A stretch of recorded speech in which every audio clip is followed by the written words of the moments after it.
Hey everyone, this is another 1-minute Excel basics video, and today I'm going to show you how to calculate a growth percentage formula. And if you want to follow along to this video or the many other Excel basic videos that I have online right now or coming soon, I'll put a link to the workbook in the description below. Okay, so let's get started. In this instance, we're going to go to table 3 or tab 3 in the workbook.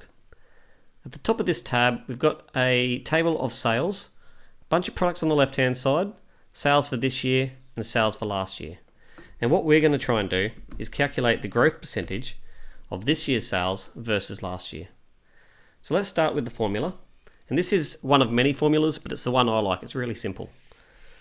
Equals D3, which is this year's sales, divided by E3, which is last year's sales, minus 1.